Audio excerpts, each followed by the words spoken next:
quick review. This piece begins with a regular 4-bar phrase. It establishes the key of C major with a cadence on the tonic C that closes the first phrase. After, the music begins to change keys, what we call modulate, from the tonic C major to the dominant G major.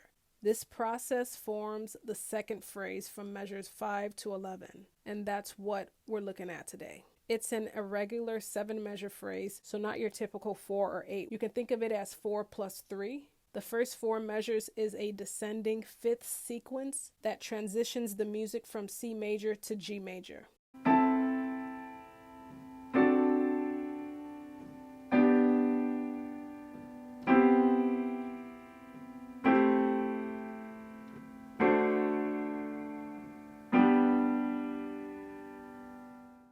If you look starting at measure 5 with A minor, a 5th below A is D in measure 6, 5th below D is G, measure 7, and a 5th below G is C, measure 8, right? The first 4 measures. Then we have a 2-5-1 cadential progression in the next 3 measures, with a cadence in the dominant key of G major to close the phrase. The A minor chord is built on the second note A in the key of G, which makes it the 2 chord. Next is the D7 chord. D is the 5th note in the key of G. From it we get the 5 chord, called the dominant, then resolving to G, the 1 chord, or tonic. So phrase 2 ends with the 5-1 cadence in the dominant key G.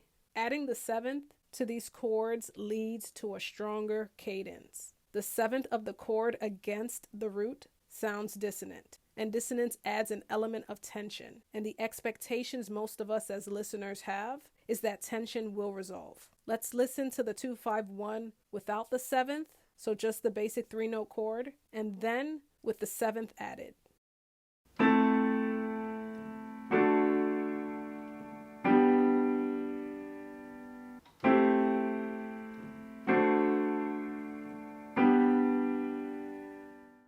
With changing keys, a pivot chord is a chord that is common to both keys. The A minor chord is the 2 chord in the key of G and the 6 chord in the key of C. And so it's used to smoothly transition from the key of C to the key of G. The first 3 chords look like a 2-5-1, but don't function as that. There's no sense of closure here. We don't get a sense that these chords are involved in a cadence, but rather a sequence.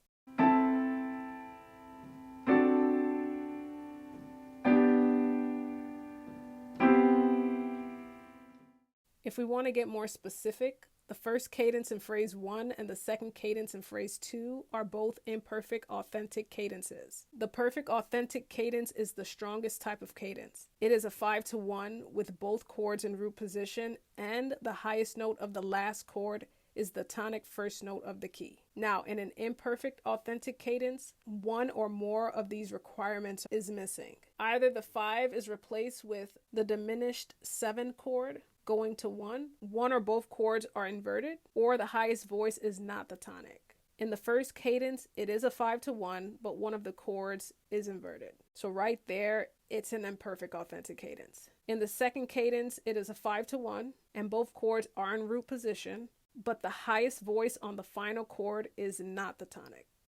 If we look at the chord rhythm, we're counting in 16th notes. Left hand holds notes for half a measure, 2 beats, 1 E and a, 2 E and a, 3 E and a, 4 E and a. Right hand plays an arpeggio broken chord pattern in 16th notes, 1 E and a, 2 E and a, 3 E